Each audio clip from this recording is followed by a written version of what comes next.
EMZT Radio is brought to you by Audible. Get a free audio download and a free 30-day trial at audibletrial.com/EMZT. Over 180,000 titles to choose from for your iPhone, Android, Kindle, or MP3 player.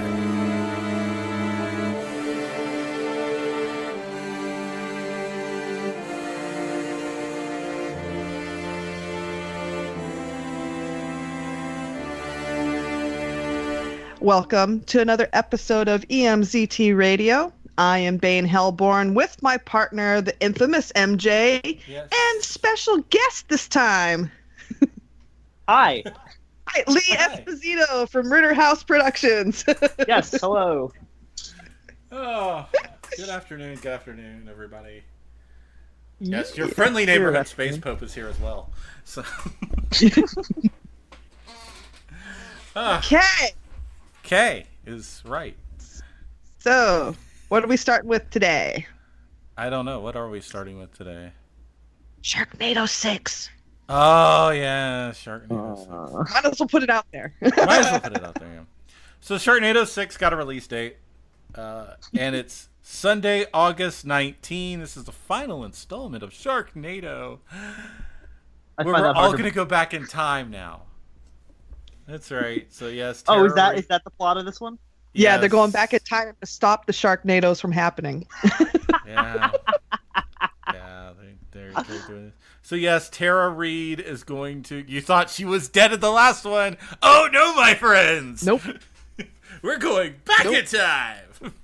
Oh, Lord. Yeah. Shark in Time, I think, is this one. Not only are we going to get Sharknado 6, that will be the end to Sharknado Week. Mm-hmm. The silence is deafening. Right. Let's just okay. It's just I like these films because they don't take anything seriously. They're doing everything on purpose just to get you to go right. Okay. Yeah. I mean, you can't take these films seriously. They're not. So when do we get the No, Z definitely Nation not. film? The what? The Z Nation film, because you know this, the people that do Sharknado, they do Z Nation. Oh, that's right. That's right. They put in a couple of references to that. Yeah, but is Z Nation ever going to be as profitable as Sharknado? That's the Oh real no, question. no. No. Although No, the because Zombie it's- NATO was good. Zombie NATO. Yeah. I would watch the hell out of that. That to me was where the entire show just jumped the shark. It's like, guys, it can't get any better than this. They even did a Jump reference the to it. They Sharknado, go, if you will. Yeah. they go, it could be sharks. I love it. Oh, Lord, that is awful. Yes. So I guess this is going to be the last one because they figured they've tortured us enough. This is they have announced that this is the final Sharknado. Guys, it's Yeah. just the final one in this timeline because they're going back in Right. time. So now there's going to be a whole new series of Sharknados. Right. Abraham Lincoln versus Sharknado coming soon to sci-fi. Sharknado 2.2. God. Sharks in space. That was. And that plus, was how many really times horrible. can you kill Tara Reid? Oh, believe me. Has she died multiple times? Yes. I stopped watching after It- 2, so I don't know. Yeah. Oh, she comes back. Her father builds her as an android. Sure, naturally. Yeah. And she As one she does. has a saw for a hand. She gets a hidden saw in her hand, and oh yeah. Yeah. Sure, okay. and she flies. She has rocket feet. Yeah. That sounds about right. Yeah. Yeah. Seriously, I would love to be in those bong sessions because obviously they have to light this while high. I want to know what are they smoking because apparently the good shit hasn't been You all don't get that smoked shit out. from weed. You do not get that shit from weed, man. I don't know. Lace it with LSD and you know. That's some hard shit. Yeah. I was on acid in high school. I don't remember half of this shit coming out. Oh boy. I was too busy hiding from the Windows screensaver. The most funny part about this is all the big name stars they've been getting to do cameos in all this series. I know. What the hell? Like, the biggest nightmare for me is one of my biggest nightmares of all time. Ann Coulter being the vice president of the United States. Was that a thing? Oh. Yeah. Who was the president? Do you remember who the president was? Yeah. That was 4, I think. Oh, that's unfortunate. Yeah, Sharknado 4. She was the vice president. I can't remember who the president was, though. It wasn't Mark Cuban? You know what? I think it was. I think it was Mark Cuban. Yeah. Oh, there's another nightmare. I hate this. I know. You guys convinced me to do this with y'all, and now I'm like finding out things I never wanted to learn. Well, then again, what's our podcast motto, Bane? We go there. We go there. You sure went there. Yeah. But speaking of movies, more than 5 people would actually want to watch. As a lot of people know, I'm into the old Grindhouse and stuff like that. Mm-hmm. And of course, I like the sexploitation. Don't we all? Of course, right? Right? I'm basically 17 years old forever, okay? I'm still watching scramble channels trying to find the boob. Is that a boob? Is that a nipple? Yes, 10-year-old me. That is a nipple. So apparently there was another Emmanuel film that a lot of people didn't know about. Oh my god. It has to do with horror. This one Can is going to end up on what this is? This one's going to end up on horror crap. Can y'all fill me in on what these Emmanuel films are? Oh, basically, it's a very sexually open woman who solves all of the world's problems through sex. Ah, yeah. Okay, yeah. I just Googled it and says it's a pornographic film / softcore pornography, an hour and a half. Okay. Yeah. Sure. Yeah, softcore porn. Basically her fucking her way across the world. Yeah, that's right. Yeah. Okay. What did you say? The Prime Minister kidnapped or not the Prime Minister, but somebody kidnapped the Prime Minister's daughter? Oh yeah, let me go fuck the bad guys. Yeah, and find out where they are. Yeah. And while I'm at it, I'll fuck the Prime Minister's daughter too. I mean, okay. Every Emmanuel movie has a fucking orgy in it. Basically, it has an orgy in it. You can't make this up. They all have orgies. I believe. But then, of course, it would turn to horror because sex and horror go together. So yeah, it's logical. It's logical. Yeah. So if you've ever been itching for Emmanuel meets Cannibal Holocaust. Oh my God! You mean more of it? Yeah. Apparently there is something called Emmanuel and the Last Cannibals. Oh Lord. Oh Emmanuel shit! And available on Blu-ray, right? Yeah, this is coming out on Blu-ray. Blu-ray. My God, that warrants a Blu-ray release, I think. Oh yeah. Oh my. Does it come with its booklet? I would love to know that. Got a slip cover and everything. Slip cover. Now, does it come to your? The better thing is, does it come to your house in one of those brown packages? Not that I would know about those weird brown packages that has no labeling on it. The brown paper bag. Yeah, we got it. Brown paper bag. AdamandEve.com, if you're listening, you'd like to sponsor the podcast. Believe me, I can't imagine why they wouldn't. Yeah, exactly. Oh dear. Oh boy. I'm pretty sure I've given you guys enough money over the years where, Anyway. You are learning way too much about my life now. Moving on. Oh man. But yeah, that's yeah. That's I mean, if y'all are looking for horror news, they've been announcing official castings for It Chapter 2 left and right. Oh yeah. Oh I yeah. think they've officially cast all of the adult losers except for Mike and Ben. Okay. Well, that's good to know because I was wondering about that because I didn't like how they left it like that. I thought it was going to be the whole movie. Oh yeah, no, they decided to split it up.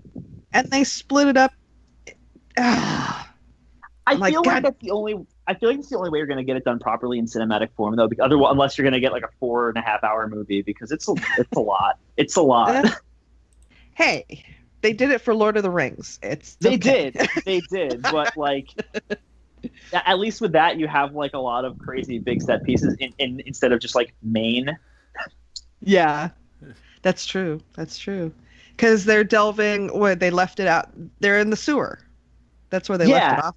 Well, yeah, no, it was like after. Yeah, it was like after they were like all the kid stuff ended, and then it's like they cut out the child orgy from the book, and then yeah. Well, they still do. Yeah. I mean, they never put it in the original. Well, so, yeah. True. Yeah. Thankfully, but yeah. Now they're just gonna jump ahead in the second one to when they're all grown up. Hopefully.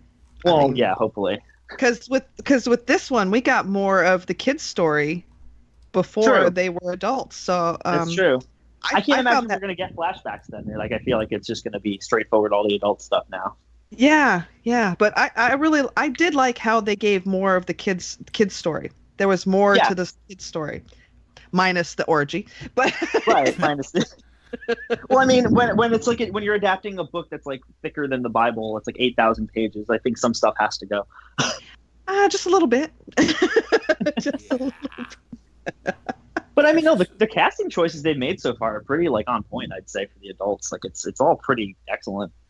They either look exactly like the kid who they're playing, or they are just like a perfect choice overall. Because I mean, like Bill Hader as Richie is awesome. That's excellent. Yeah. And then McAvoy as Bill. Mm-hmm. Jessica Chastain as Bev. Like those are all really great choices. Mm-hmm. Actually, they are. Yeah, and on top of that, I think they just cast James Ransone from Sinister as Eddie, and he looks exactly like it's a spitting image. It's kind of scary. Let's see. Sometimes a remake gets a little better than the original. Yeah, sometimes. Flat out, I'm not a big fan of the TV movie. Tim Curry is of course, he's excellent, but in more in the way of like this is hilarious than in the way of this is scary, at least for me.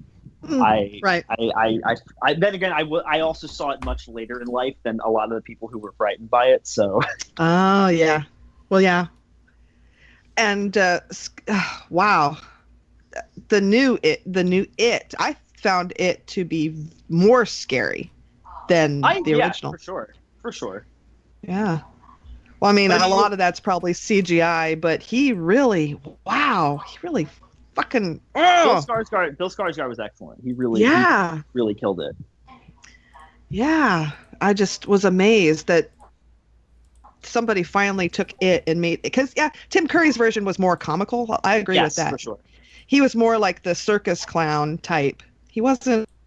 In certain instances, like remakes can be good. In certain instances, like remakes can be good if you're making them out of, if it's like especially after. No, I don't blame you. I mean, because especially after. No.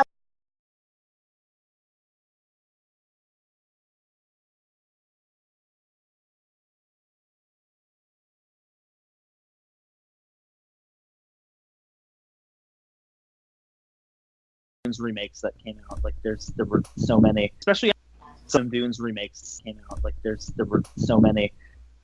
I mean, like it's I don't blame you for being skeptical, because it's like it's Hollywood has really proven time and again that they don't care what they're releasing. But I mean, Luca Guadagnino directing Suspiria is kind of awesome. Like, he's doing something very different than Argento did. And I mean, it's Suspiria, and you can't replicate Argento. No, so he's not even trying. He's not even trying. He's just doing something wildly different and on his own way. And Tom York is scoring it, so that's pretty cool. Okay. See, yeah, that is true. That's See, okay. That's the main reason why I want to see it, because of Tom York's score. Oh, wow. Oh yeah. Oh, wow.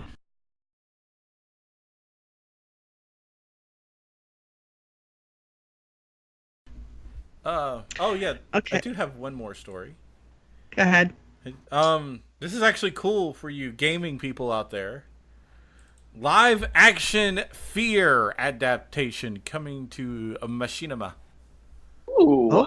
Yes, that's right. For those of you who don't know, it's First Encounter Assault Recon is what the Fear acronym stands for. Greg Russo is going to be doing the writing. He has signed a deal to pen the adaptation for the video game franchise, and apparently that's not all he's going to be doing, because Russo is writing the scripts for the reboots of Mortal Kombat and Resident Evil as well. Mm-hmm. Okay, interesting. I am the biggest Mortal Kombat fan in the world, so I'm intrigued. Me too. I have it tattooed on my chest. The dragon. You are awesome. That was my game. That was my game. Nice. Yeah. Honestly, like same. That's like that's my and then Dead Space are my go-to franchises. Dead Space. I had a hard time with Dead Space, but I really like Dead Space. Yeah. A Fear adaptation though. That's interesting. Huh. Yeah. I'm actually interested to see how Machinima is going to play that. Yeah. I mean, I feel like that could be interesting if they do it right. Yeah. Very, very, very weird choice though. I mean, like fear, like just because Fear as a story is very a lot. Like, yeah, it's a little convoluted, like the game. So I'm curious to see how that adapts. Well, I mean, and I'm also interested because a lot of people, I don't know if they remember or not, but John Carpenter actually worked as a consultant on that game. Did he really? Oh. Yep. I did not know that. Yeah, he was a story consultant. Well, actually, story consultant on the third game. I should point that out. But he did work for the franchise. So. Huh. Okay. Wow. So now that gets me even a little bit more intrigued. Yeah, that's promising. Wow. Okay. So any... Deadpool and Zombieland writers tease R-rated Clue film with Ryan Reynolds. Are we remaking Clue? They're doing adaptation of it, but they're making it R-rated. I don't have a problem with that. Yeah. And I'm a fan of the original Clue. I'll admit that right now. Yes. I think Martin Mull, that's probably one of his best movies. That was. Not really saying much, but you know. And Tim Curry running around the way he did was hilarious. Tim Curry is he's something else. See, well, yeah. It's like Tim Curry, Martin Mull, Michael McKean, and then a whole bunch of people you don't know who the hell they are. That's basically the cast of the original Clue. Yeah. Yeah. Yeah, that's about right. Michael McKean playing the gay State Department guy.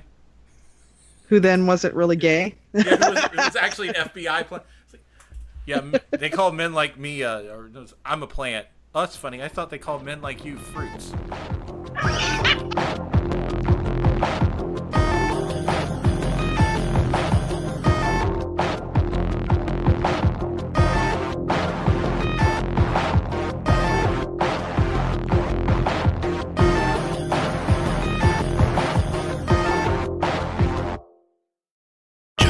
American, no tricks at the wheel.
midnight movies, don't you?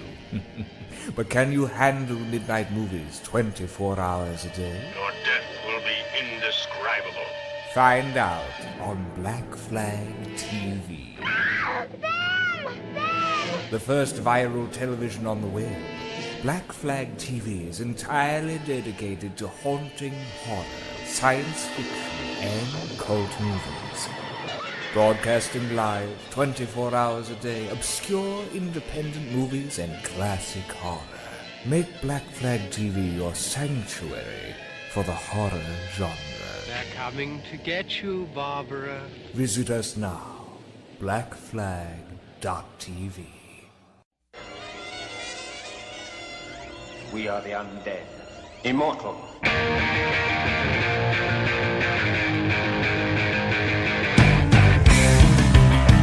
When you're in the light, you look like an animal cage tied, dead life. I feel the end, I feel the war, I feel the hammer crushed out in the world. I'm going down, down, down. Ooh yeah. Killer heart in the wasteland. Diamond eyes of a maelstrom. You're the only one to love. It's the only way to know. I'm born with the scorpion touch. True danger of the nails. The jealous whip of the devil's tail.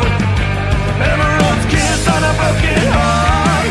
She was smiling from the start. A Hellcat in a miniskirt.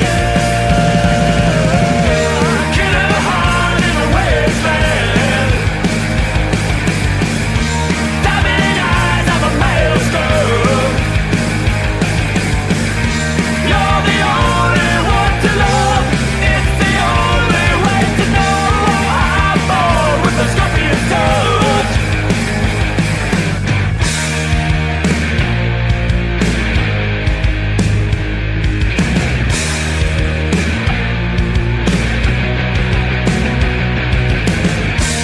I'm born with the name of the one.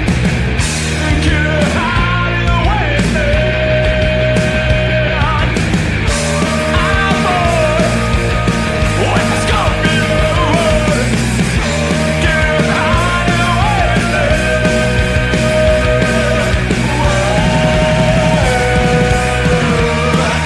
heart in the wasteland. Killer heart in the wasteland. Diamond eyes of a maelstrom. You're the only one to love. It's the only way to know. I'm born with the scorpion's touch.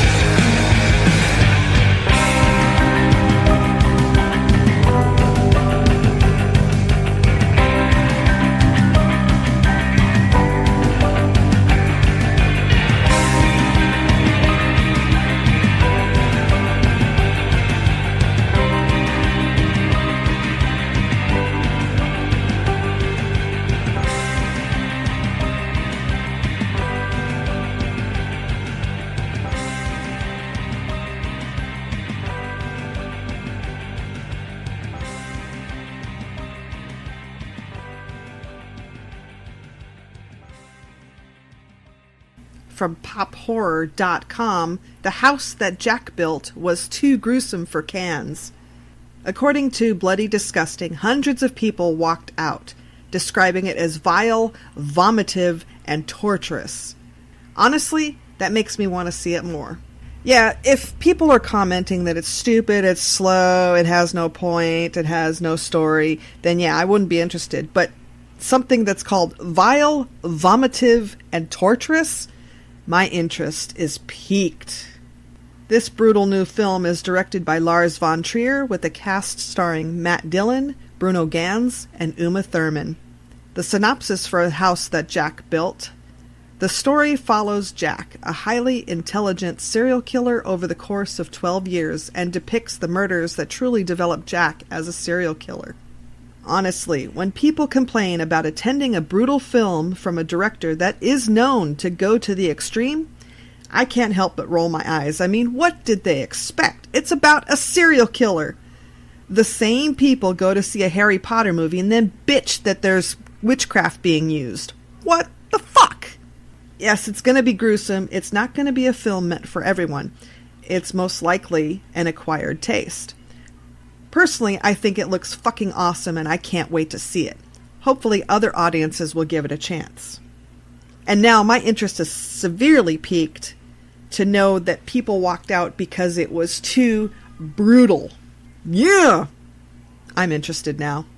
And you are listening to EMZT Radio.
Chronicity, a state of prolonged duration, recurrent, habitual, Chronic, a new miniseries on chronic pain and illness by your friends Matt and Phil from Semi-Intellectual Musings. we go beyond medical diagnosis to explore the often forgotten political, social, and personal sides. You'll hear stories from extraordinary people overcoming extraordinary challenges. Authors, entrepreneurs, volunteers, coaches, and caregivers. They are so much more than their diagnoses, yet each have found ways to persevere. You'll also hear some familiar voices from the indie podcast community. Showing that art, creativity, and passion are possible while living in chronicity. These stories and more, starting April 1st at thesim.podbean.com.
welcome back to an EMZT Radio Minis. I am your host, Boom Doom, and I'm here with Auntie Bane, and we are going to be doing the creepypasta on the Rake. On the Rake, okay. So tell us, what is the Rake? It's what I've heard is it's a very old creature, but usually I think that the Rake was once a man in, I have no clue, but like he transformed, just like how Slender Man, he was a man, a businessman that prayed to the Dark Lord and transformed, or he could have had a very deadly new type of illness in 2003 where it deformed him, or he could have been birthed by some weird creature, or he could have got exposed to radiation and got turned into like something. But what he does at night is, I don't know where he lives, but where he is in this certain type of area, there's a story about where this man and his wife were sleeping in their bed, and he was at the end of their bed, and he hissed, and the Rake ran into their children's bedroom, and once the dad got back in, his baby daughter and his two girls were found brutally butchered to death. And it was a bunch of claw marks everywhere. And the only thing left found in the baby was a pile of its own blood. It was horrible.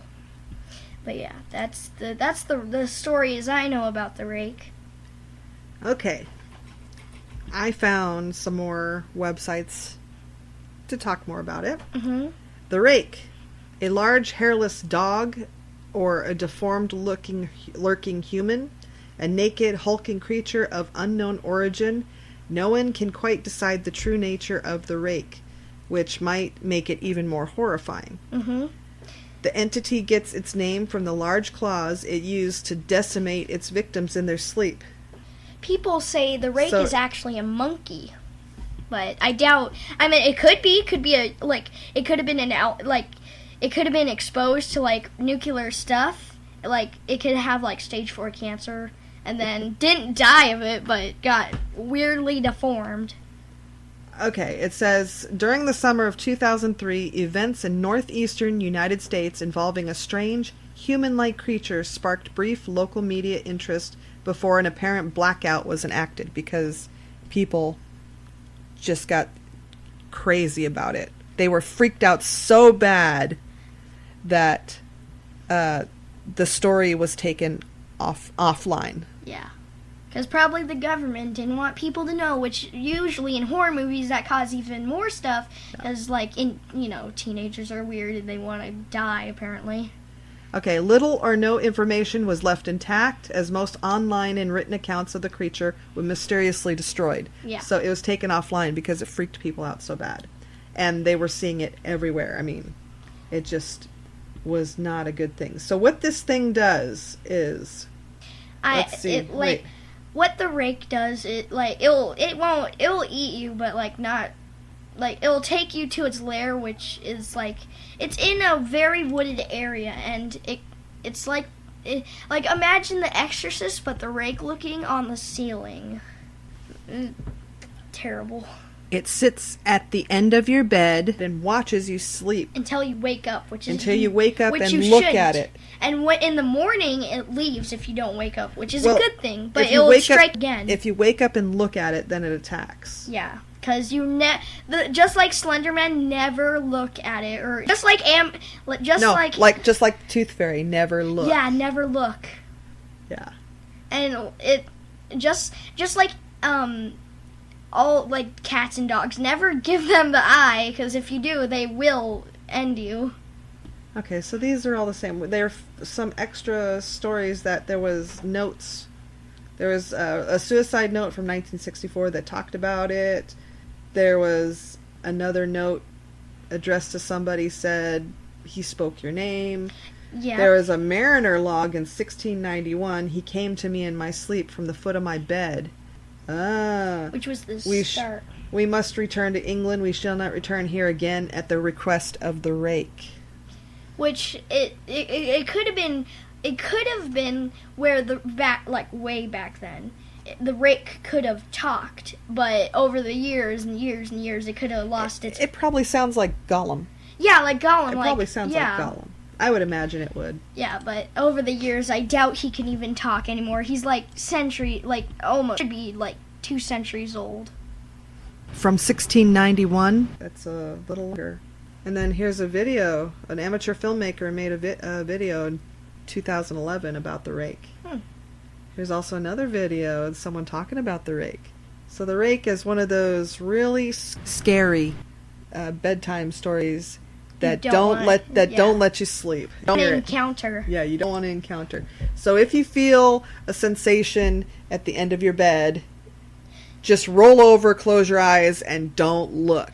Just Auntie Bane has she says she has, whenever she sleeps, she says she has she feels at the foot of her bed tugging, which now might just scare her. Yeah, and she says oh, but I'm stupid, I look. Yeah, you there was this noise. I have a cat, by the way. When this noise my cat was making, that just in horror movies, never flippin' look never look for the noise, just ignore it. But my Auntie Bane right here decides to check the whole perimeter of the house and then finds out it was my cat. Just a little teeny tiny story for you of death. It could have ended badly. It could have ended very bad. It could have been bad, but I had a flashlight. I wasn't totally unprepared. I had a flashlight and I had a baseball bat, so I wasn't totally unprepared. You had a baseball bat? Yeah. Okay. No, but I had your mommy. you had Scorpio girl. I had your mommy. Yeah. So, in conclusion, what do you want to say about the Rake? To never go in the woods. Just a life fact for you. Never. If you want to die, be my guest. As my teacher would say, decisions determine destiny. Oh, nice. Yeah, and it's gotten into the brain, so I can hear that in the back of my brain. This has been EMZT Radio Minis. This has been your host, Boom Doom and Auntie Bane. I will see you next week, and the next creepypasta we are going to do is Jeff the Killer. Okay. Goodbye.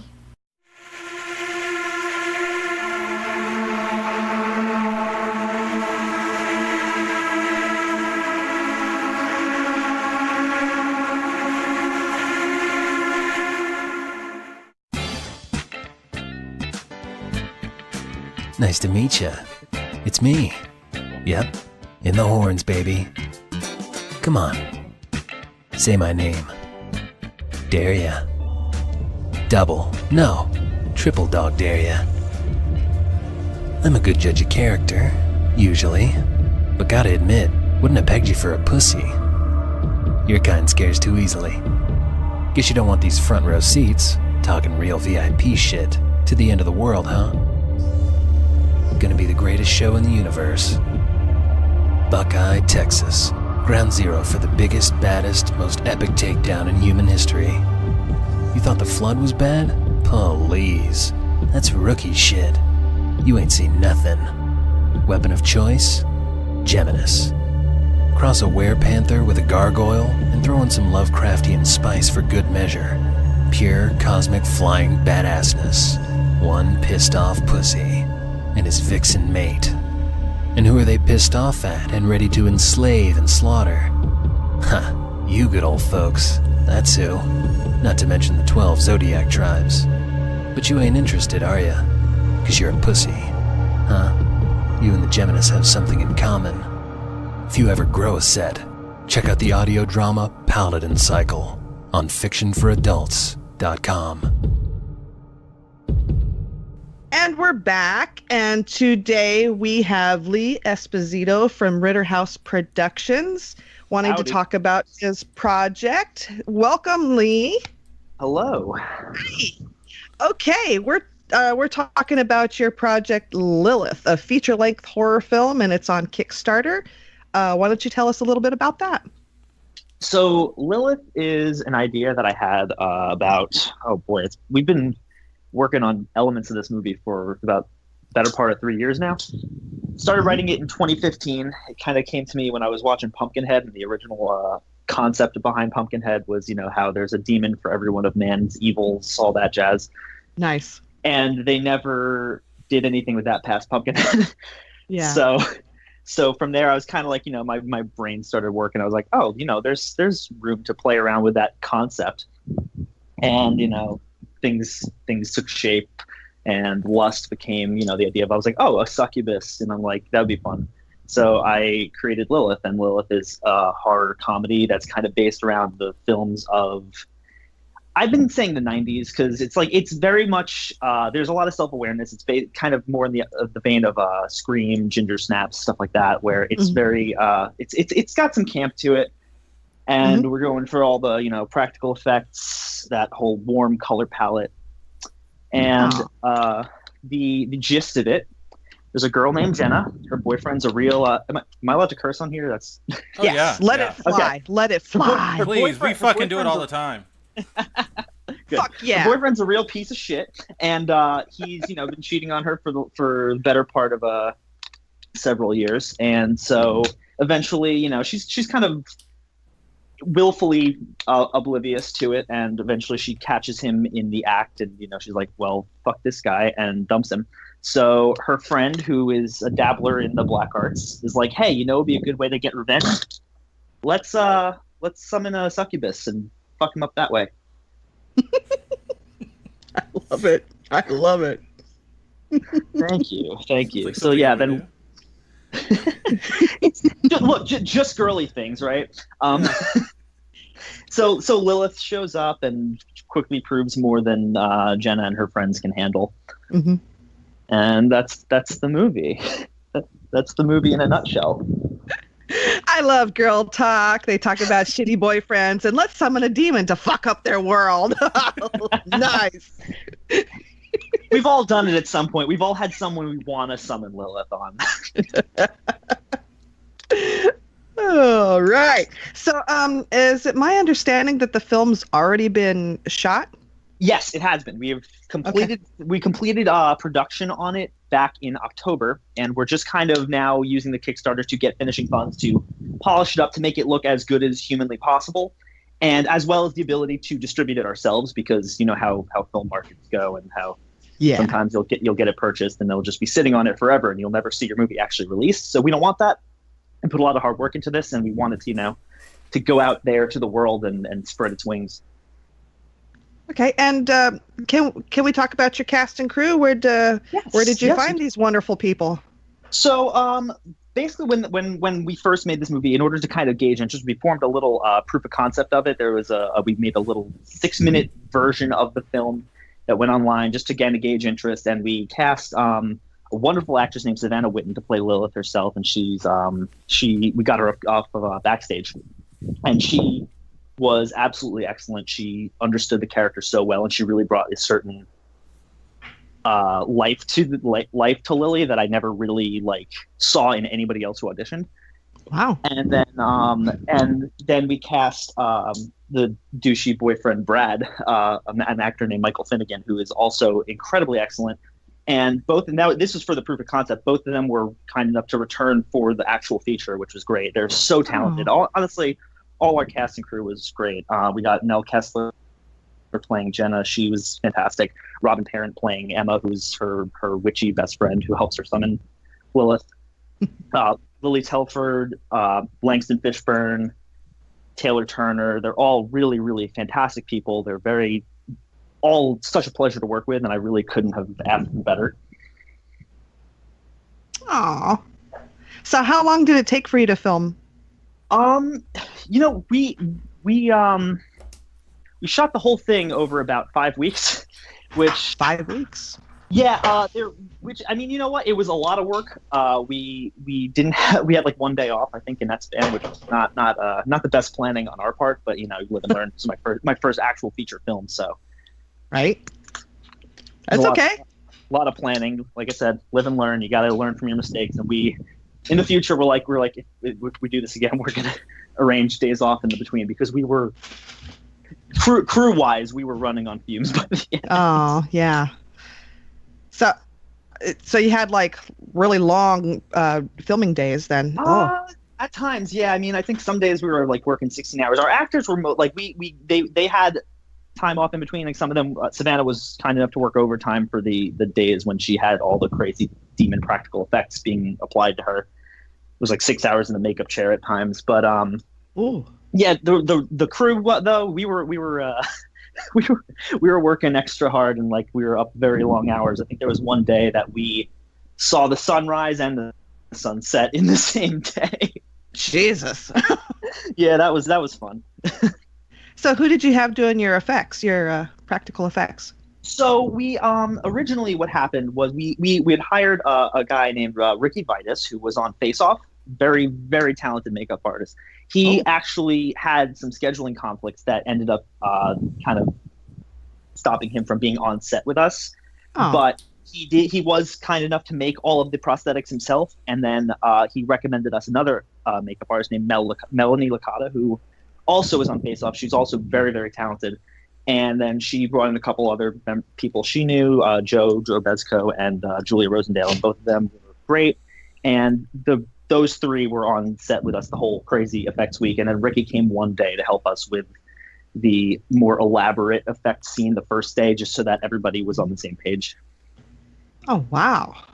Yeah, it was for such a low budget movie. We had a pretty decently sized crew, I'd say. Yeah, it doesn't seem too bad. Wow. Hey, Matt. Hi. Your turn. Oh, is it my turn already? Okay. Well, I guess tell us a little bit about what got you into filmmaking and I guess up to this point. Ooh. Okay. So I've been making like stupid little short films since I was in about 5th grade, which was, Lord knows, like 15, 16 years ago. I don't even know anymore. My dad was in film school for a bit, and he talked to me about it when I was a young kid, and that kind of inspired me into I got really into the idea of filmmaking, and then I would make stupid little shorts with my friends over the years, and that eventually developed into me making actual short films. I was in like TV production classes for my entire high school career, and then took film courses in college, and kind of just made the shorts and the movies that I wanted to make, and now I'm here. And I got into horror when I was actually pretty late in the game. Funny enough, I was a kid who was I mean I've heard this, a lot of people say this. I was a kid who was scared of like everything. Oh yeah. And then in high school, I think my first year of high school, I was hanging out with a bunch of friends, and we just threw on the first Nightmare on Elm Street.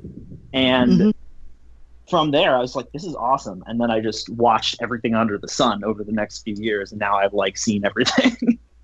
Nice. Well, you have, outside of Nightmare on Elm Street, did you finally find something that, is, hey, this is my go-to movie, having a crappy day or something like that? I mean, over the years, it's kind of changed a lot, but I mean, in recent years specifically, my go-to horror movie, like when people, because I've had people ask me like, what's your favorite film of all time? And that's a loaded question. There's a lot of I don't know the answer to my favorite film of all time, but my favorite horror film of all time, and one of my favorite films of all time, as of the last couple of years, It Follows. Nice. Oh yes, It Follows is like that when I saw that, it blew my mind. I was so impressed. And I think that my favorite phrase I heard about it, and I still use it to describe it to people, is that it's the best John Carpenter movie not directed by John Carpenter. Nice. But Yeah, that's my go-to movie now. I love it so much, and it's there's definitely elements of it now in everything I've produced since I saw it. There's like there's little just visuals in terms of like just that stillness and that I love the quiet suburban feel. So I try and I find a lot of the things I write take place in that type of setting. All right. Wow. Now, do you ever go back and watch the old black and whites or anything like that as well? Yeah, absolutely. Cabinet of Dr. Caligari, man. Awesome. Mm-hmm. Oh, yeah. Finally it gets mentioned on this podcast. Oh, yeah, no, that one, and I just actually recently finally watched Carnival of Souls. Oh, and that one blew my mind because that film is so ahead of its time, I feel, honestly. Yes. To me, I think it is the most underrated horror movie of all time. It is very underrated, and honestly, like it was one of those things. I subscribe to Shudder, and I was just flipping through their stream one night, and it was on, and I had no idea what it was, and it was just like that shot of the creepy ghoul man like under the water. Yes. Yeah. And I was like, oh, what the hell is this? And I just watched it, and then I was like, okay, I need to actually I'm like, it's the middle of the movie, I'm going to turn it off because I don't want to spoil it for myself. But then a couple weeks ago, maybe a month ago, I actually I have the Criterion release of it, and I just never watched it. And I finally threw it on. I'm like, this is incredible. It's so atmospheric and it's so different. And like I said, it's very ahead of its time, and just the sheer weirdness that it gives you. Honestly, it's the kind of thing that you would see like nowadays from a studio like A24, but done in like the 60s. Right. Well, we're talking here with Lee Esposito and Lee. I gotta ask, in your preference now, CGI or practical effects? It depends on what you're doing. I tend to say practical. I mean, John Carpenter's The Thing is like my go-to, why practical effects works. But I think in that CGI, and I always tend to say that CGI should be used to either create things that are impossible to do practically, or to enhance things that you're doing practically already. Okay. Yeah, I could see that. Right. I mean, The Evil Dead. How do you guys feel about The Evil Dead remake? Because I personally love it. Yes, actually, I liked it. But yeah, like that movie was 95% practical, and then they used CGI to cover up the holes in it, and I think that's perfect use for it. Well, that's Bruce Campbell for you. He knows. He knows what to do. Absolutely. All right, Vane, what you got? Well, let's talk about Kickstarter. Yes. Okay, you're looking for $30,000, and so far you've raised almost $6,800, and you've got only a couple of weeks to go. Yes. So everybody get to Kickstarter.com and look for Lilith. And why did you choose an all or nothing way to do it? Honestly, because we felt, in that when you put like, oh, here's a, just in case we don't make it, it shows a level of like you're not fully confident in yourself and what you're presenting, I think. Oh. And I think that, I mean, we had faith in like the people who we were reaching out to. We have faith in our fan base, and we're hoping that we can, pull in get all of our internet pull and get that kind of money, because we are confident in the project that we're putting out, and we want everybody to be as confident in it as we are. So, okay. Well, I like it. We'll try our best to keep spreading the word, because this needs to happen. It needs to happen. I appreciate that. Yes, thank you. So how I like to gauge how hardcore you are on horror fans. So what's the ringtone? What's the ringtone on your phone? Honestly, I don't ever use ringtones. My phone's on vibrate all the time, so I'm sorry I suck at that. You're always at meetings and talking to people. Either that, or I don't like hearing ringtones. And it's like if I feel my phone vibrating, I'm like, okay, someone's calling me, and I'll just I'll just answer it. But otherwise, if it was going to be something horror related, I would actually probably make it the one missed call Japanese ringtone. Nice. Just to fuck with people. Well, I do have It Follows ringtone on my phone. Oh, yes. Oh, brilliant. I love it. Because it's a real the theme. It's a real creepy, eerie. It's almost like an old 80s horror. Yeah, very much so. The score makes that movie. The score is so fantastic, and Disaster Piece did such a good job with it. Yeah, and I just wish there was more to the story. That's the only thing that was a little let down was what's more. They didn't give enough about it, but okay. It works. That's a fair criticism. I personally love that in movies. I like having to use my imagination, and I like in certain films, especially if they're built on dream logic, I think that less is more. Yeah, I agree. And I like how forever going to be looking over their shoulders. Oh, forever. You know it's never going to go away. Perfect metaphor. I love it. Yeah. Did we cover everything? Are we talking about... Should we talk about your other projects? Oh, my other project. I have a couple things on YouTube, guys. I juggle things. I have a horror review channel called Those Horror Pals, and I have oh god, this is going to take a lot of explaining. I have a separate project. I don't know how many of y'all are familiar with the whole concept of Slender Man. Okay. Yes. Yeah. Okay. So back in 2009, I want to say, there was a YouTube series called Marble Hornets that took the original idea of Slender Man, and they were the first to adapt it to video form in the sense of like an episodic Blair Witch Project type thing that's fully immersive. You're talking to the characters through YouTube comments. Oh. And it really was groundbreaking in the sense that it was the first of its kind. Like I said, it was a fully immersive like YouTube series where they're telling the story through videos that they would post every few weeks or so, and it was based around Slender Man, and from there it became this whole widespread but still pretty niche community called the Slenderverse, where it's like you have other creators, a YouTube series called Everman Hybrid, a YouTube series called Track 12, Dark Harvest 00, Emma Anderson 0, Stan Frederick. There's a bunch of there's hundreds, and I mean hundreds of series like this, and they're all different, but they're all interconnected. And my two project partners, Chris and Vinny, are also creators, and we that's how we all met each other, and that's how Lilith formed. But yeah, so that's like, if you really want to like deep dive into some weird internet shit, go look up that. But I have my own that's kind of an offshoot of that community, and it's called Whispered Faith, and it's this thing. Don't watch it. You can watch it. You can not watch it. If you want to watch it, feel free. It's very different, and I'm not a good actor. I'm going to flat out say that. So,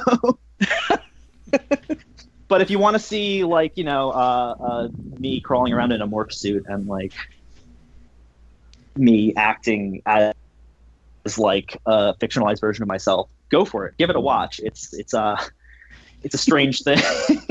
Nice.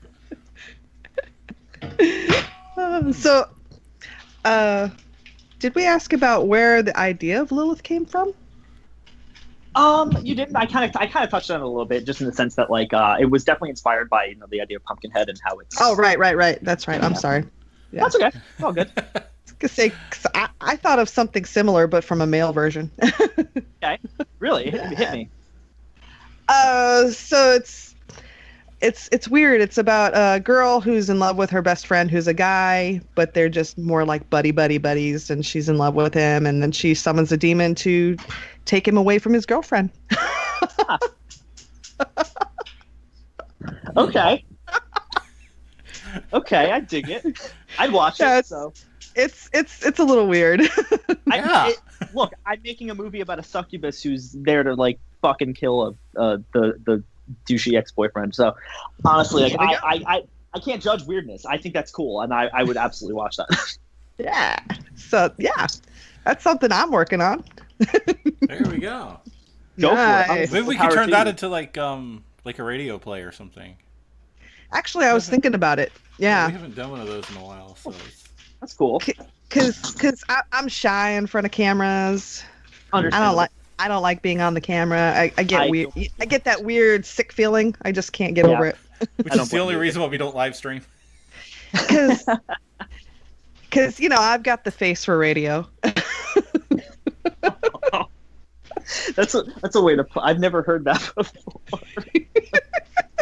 I always hear people like, I have the voice for radio. I've never heard that before. Oh man. I got the face for radio. Yeah. That's why I'm so popular.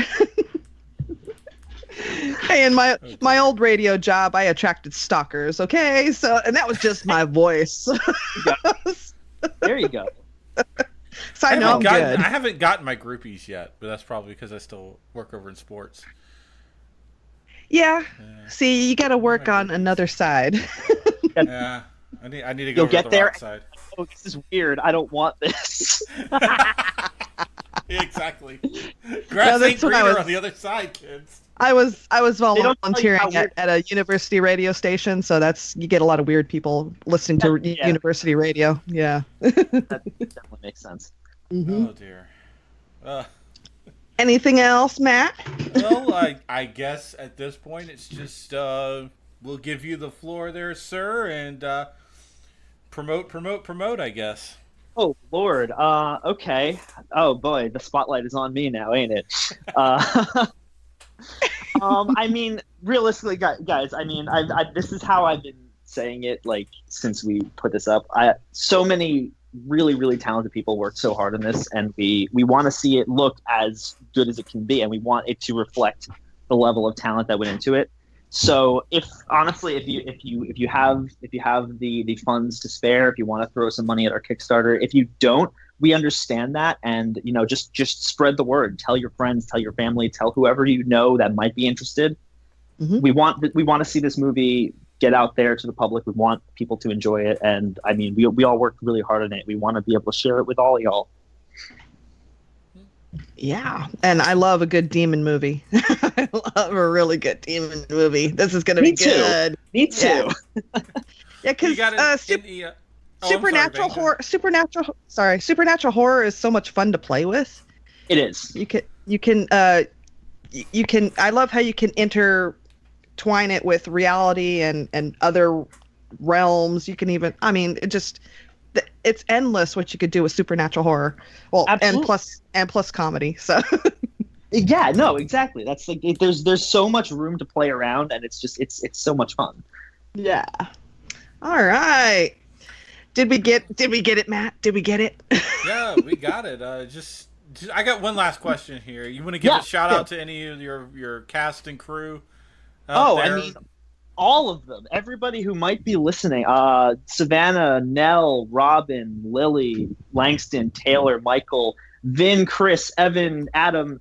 Everybody who worked on this movie, Haley, y'all are great, and y'all are my rocks, and I would not be able to have done this without you. Honestly, I literally would not have been able to.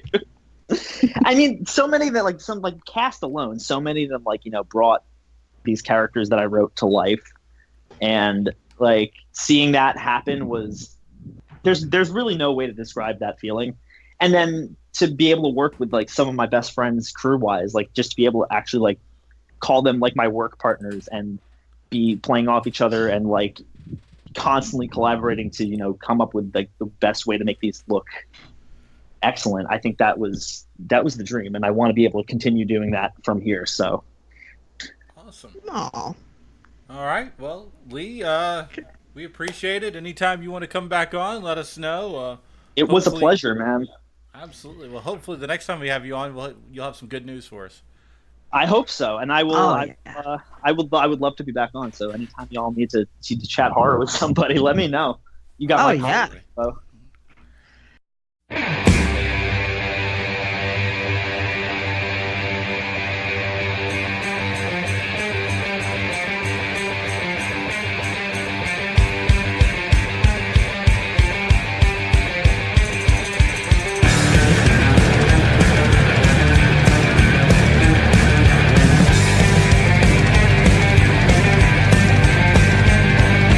Whoa!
But you must.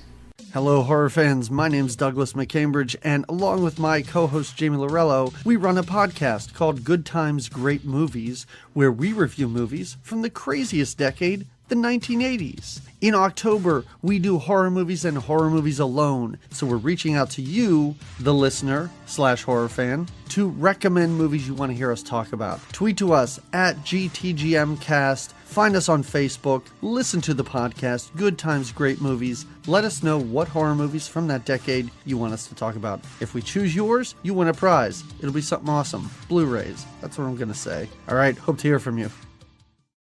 Sinister Sisters.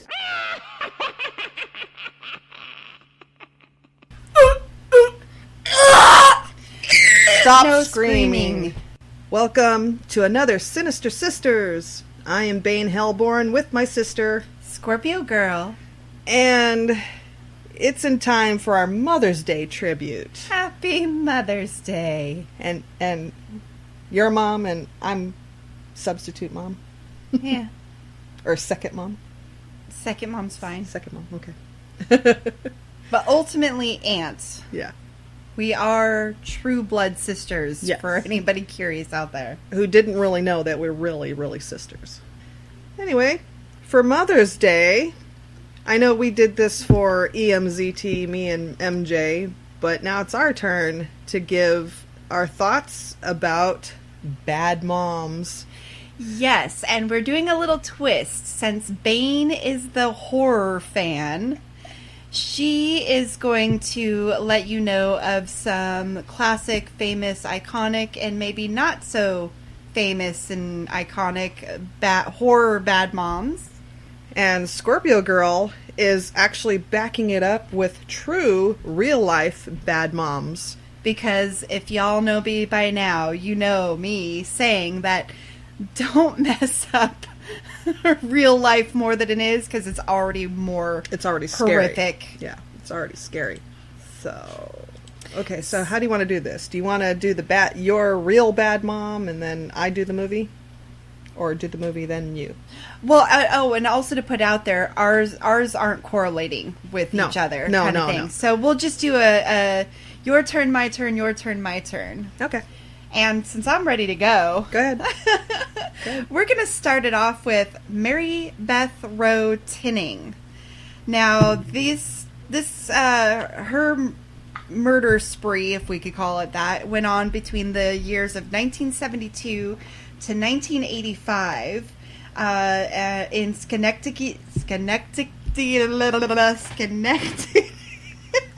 Sorry. Schenectady, yeah. Schenectady County, New York. I'm glad I don't live there to say that. Yeah, but if you did, you'd probably know how to say it. Yeah. So anyways, her former occupation was she was a former nursing assistant. And her deal was all 9 of her children were mysteriously died. Mm-hmm. And here's the kicker. 2 of them were adopted. So basically, her children back in the day were dying off. She was taking, multiple trips to the ER and to the hospital, and the kids were lifeless. And back then, there was no foul play, because, parents had the ultimate say and word on these kind of things. So it was always deemed that this was SIDS. It was SIDS, sudden infant death syndrome, and that they just blamed it on faulty genetics. But the 2 adoptive kids that died kind of messed up their theory. After the investigation of the 9th child that died, and they were able to do autopsy on the 9th child, and that's where they found that there was death by asphyxiation, by suffocation. That's when they went in to exhume the other 8 bodies. And after the investigation, it was the coroner who said we all kind of knew what was going on, but we didn't do anything like we should have. So she was convicted 20 years to life. She's in New York serving her time. She's been denied parole every time she's gone up, and her next scheduled hearing is for May 2018. This month. And the only reason why she has never gotten parole is because not only has there never been any kind of explanation by her of why, but she has shown no remorse all this time. So there's a possibility if she was given the chance, she'd do it again. But at this time you're thinking she's 75 years old now. What's the chances of her? Or she could kill other people's kids.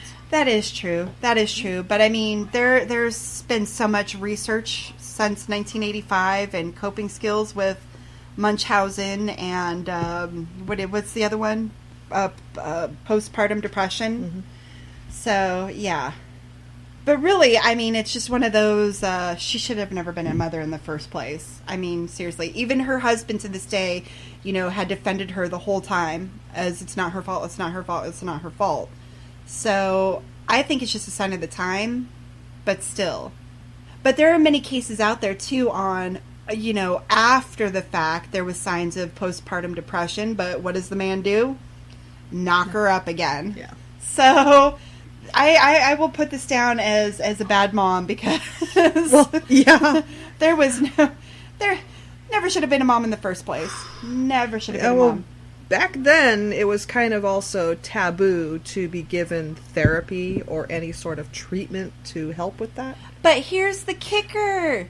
She's a former nursing assistant, so she has the medical training on how not to hurt or kill your patients. Well, yeah. Let alone your fellow man. Well, yeah, but obviously there was something misfiring in her brain, and she could have benefited probably with some therapy sessions and some medication.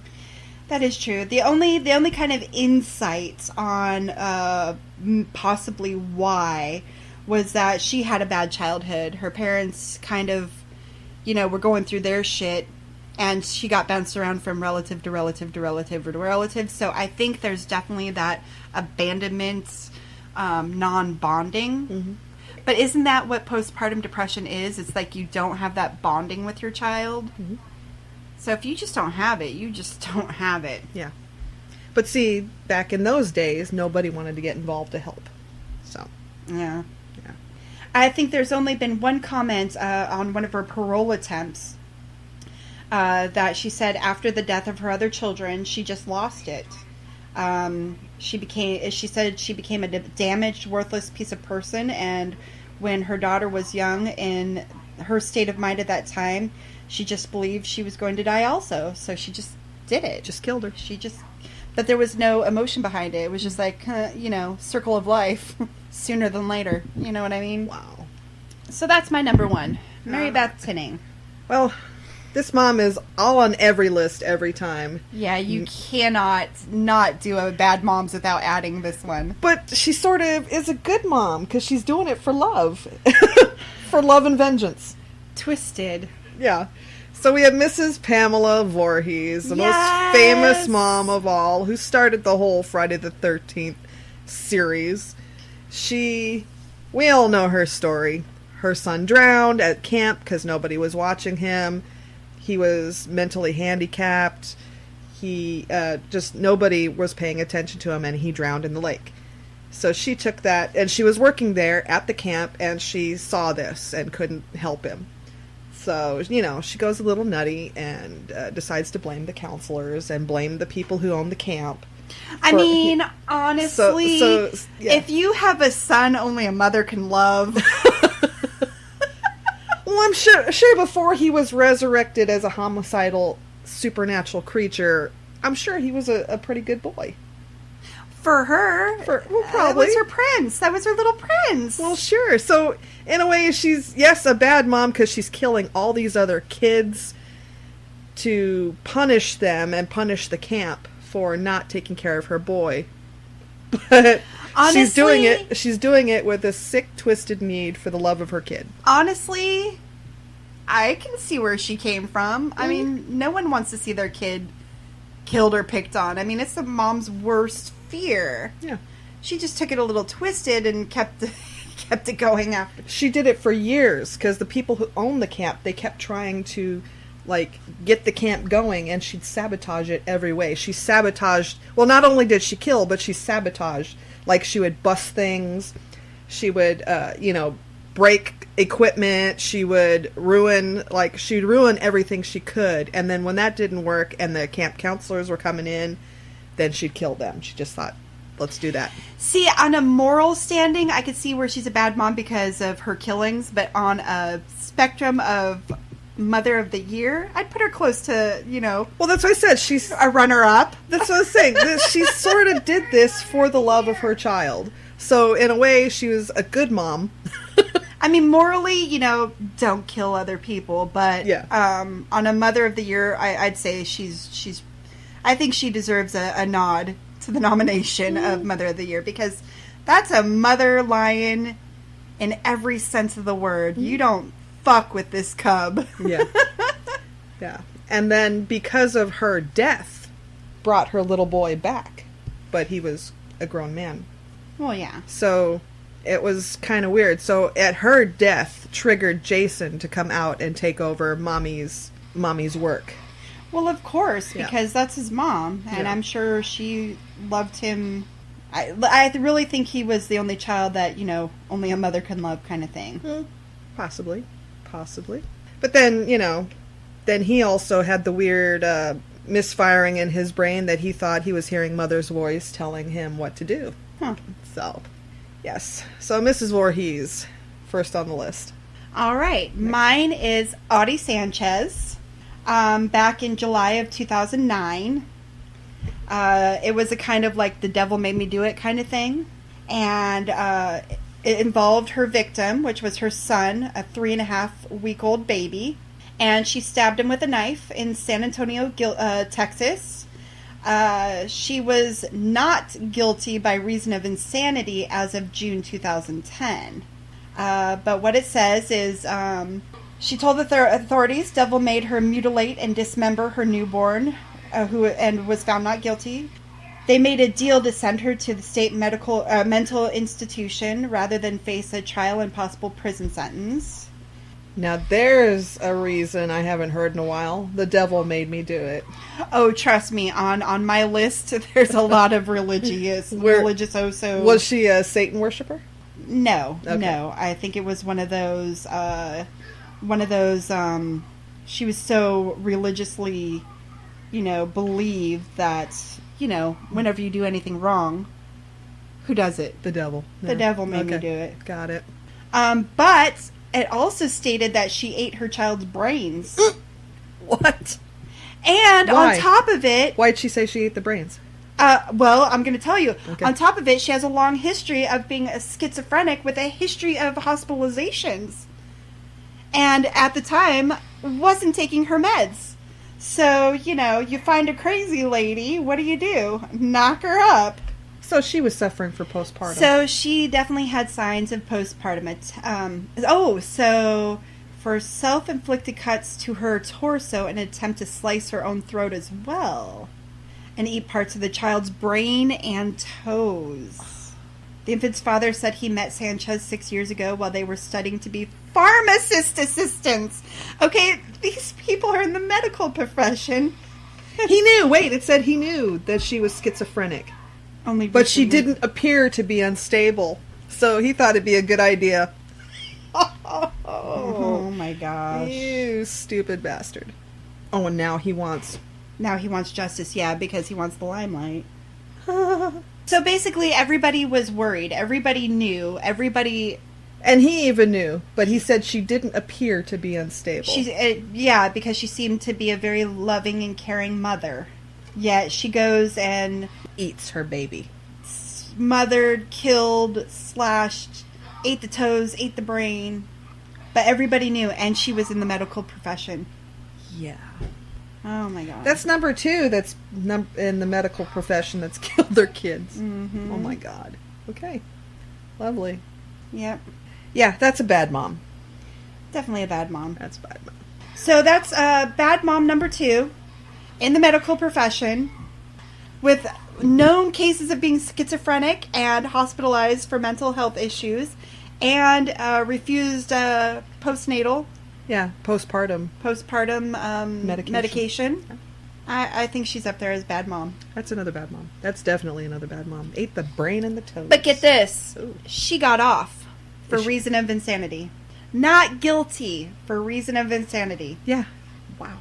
Yep. But I'm sorry. I mean, you gotta be all kinds of messed up to, chop off your 3.5-week-old son's head and eat part of his brain and his toes and, Ouch. Yeah. Probably. Next on the list I have is, of course, Margaret White, Carrie's mom. Oh, Jesus. Carrie's mom. They're all gonna laugh at you. Yeah.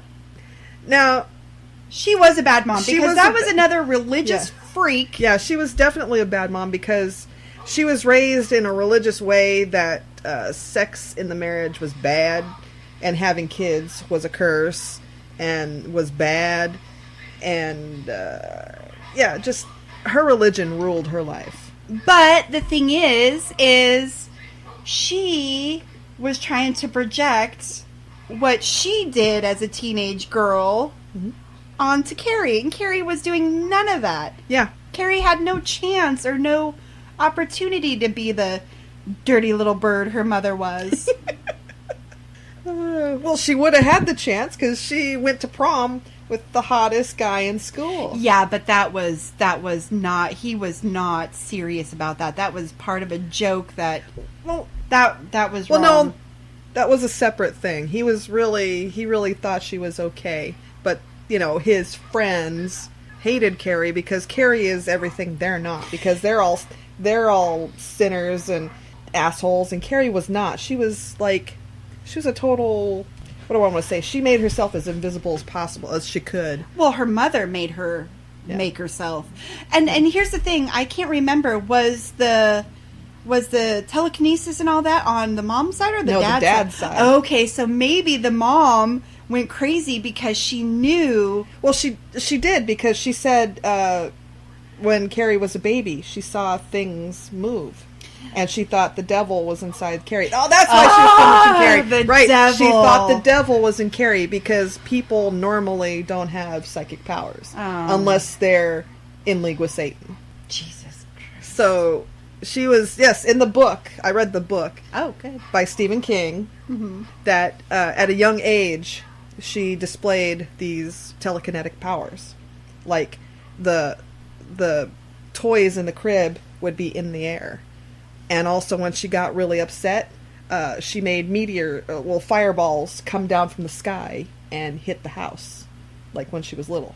See, and you think with being a good mom, let's put a twist on this. Mm-hmm. A good mom would do research, support this, help control this. Oh no! Let's blame the devil. She shut it down completely. Carrie used to be beat and tortured, berated, and thrown in a closet for hours on, if not days, to beat the devil out of her. Or that's how she tried to control her. She controlled her by fear.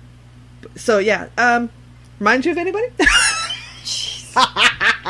You just triggered a flashback. Congratulations. So and of course with Carrie re-emerging her powers and Margaret White trying to kill her this time because she needs to give her back to God and try to save her from herself. Carrie, in a climactic ending, skewers her mom with her telekinetic powers with every sharp object in the kitchen. Basically crucifying her like the crucifix in her closet. Well, yeah, because that was the image of the, she was praying to this statue that wasn't doing much to save her or anything except being a punishment. So, Yeah, so Mom gets it in the end. And she seemed pretty happy to go. Did you notice that? She was actually, happy she was killed. Well, yeah, she didn't have to be with her child, her devil child, Yeah. The thing is sad is that Carrie went with her. Yeah. Because of the whole, what's that thing where you have love and affection for your Stockholm. Yeah. I think that was pure Stockholm. I mean, single parents, crazy religious freak. Yeah. What other life do you know? Yeah.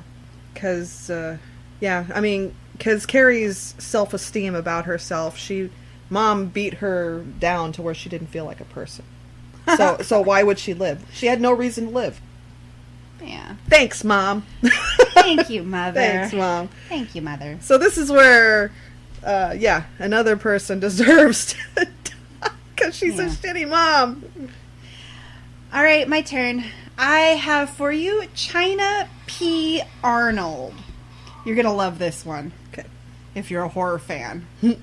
Okay. So Arnold, who had been convicted of abduction in 2000 and forgery in 2002, was sentenced to life in prison without the possibility of parole on September 8th, 2008, for killing her 28-day-old daughter, Paris. You ask me how she killed her daughter? Oh, my God. Paris was placed in a microwave oven for longer than 2 minutes and died the following day due to internal temperature becoming critical.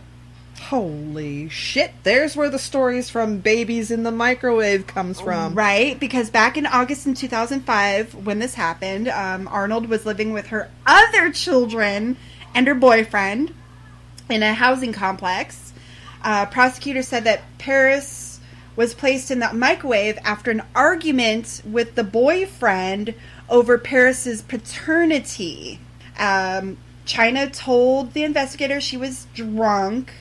She took Paris to the hospital the next day where she died of her injuries.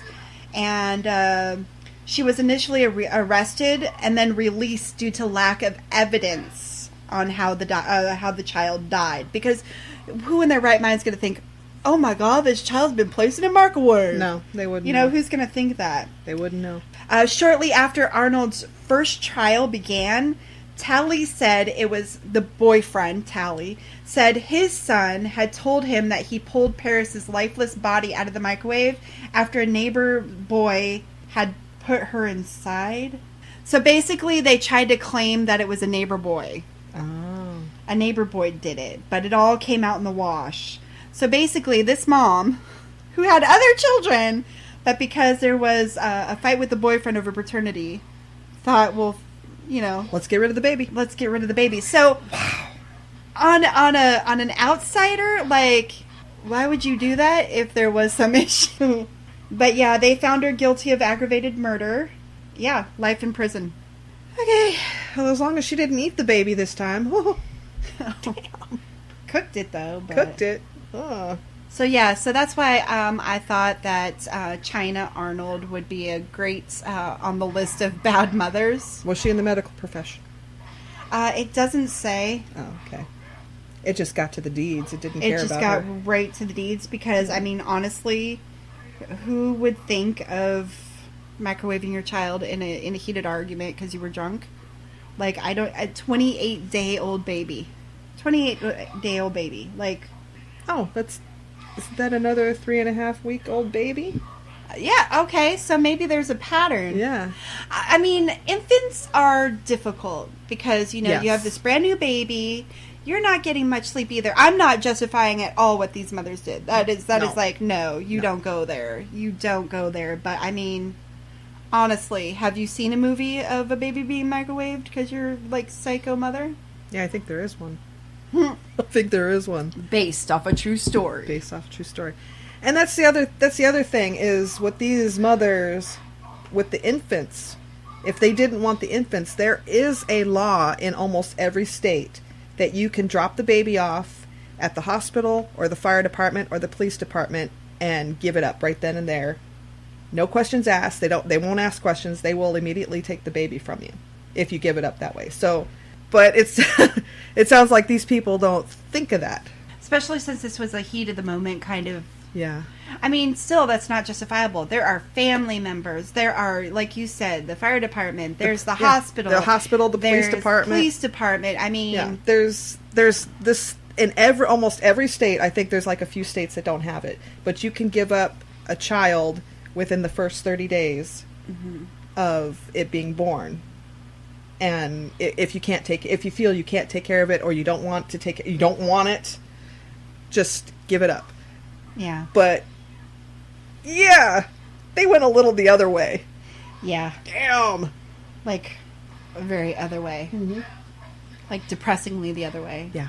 Because it's not the kid's fault for being born. And thank you. It's not the kid's fault for being... As a child who was constantly told that it was my fault for being born to ruin my mother's life. Yeah, we were told that. Every freaking day. Jeez. How did I force myself to be born? Well, damn. As Sam Kinison retorts. Yeah. Oh my god. I was fine, happy, in La La Land. In heaven. Yeah. And you two fucked. And brought my ass down here! Best defense ever. Yes. Alright. What do you got? This mom's made several lists. No! Grace Stewart. No. From the others. Only I think she's been on the list because she killed her kids. And she was overprotective of him after. Well, and that's the thing. God, I own the movie and I haven't seen it since probably when it came out. But I watched the movie like a billion times. 2001. Why did she end up killing... I mean, I know her husband went off to war. Yeah. He never came back. Right. I think because they were making noise or something. No, it wasn't anything... Because she would get headaches from loud sounds. No, it wasn't anything like that. It had to do something with the war. Wasn't she convinced that they were coming? Like, wasn't she convinced that the war was going to, ultimately be the death of them anyways? See, this is what I love about the movie and hate about the movie. They kind of give you a tidbit of backstory, but then the backstory has so much more, questions to follow. Like, my favorite line is when she finally makes it past the gate, but it's still in the fog, and her husband just magically appears, and all he says is, "Sometimes I bleed." Like, and she's just like, "Oh, I've missed you. Come in, come on," kind of thing. Yeah. But I'm pretty sure that she killed him because it was during the war, her husband was gone, and she was paranoid scared. I don't think it was because they were playing and stuff. I think she was paranoid scared. Well, it just says, because all the daughter said was that Mummy went mad. Well, yeah, because I think it was one of those... It was a murder-suicide, though. Yeah, because she killed her. She shot herself after she realized what she did. So it wasn't like she just killed them to be a bad mom. I really, watching the movie 100 times, I swear to you. Yeah, all it says is that she was stricken with grief without her husband because he was off to war. They didn't hear any news about if he was alive or not. Because she was blocked off. Yeah, and she was isolated with the kids. That she just snapped. She was just one of those people that snapped because, number one, the isolation and not knowing where her husband was. And it was wartime. I mean, that's a lot of stress. And that house was huge just for the three of them. Yeah. Yeah, because also the servants left.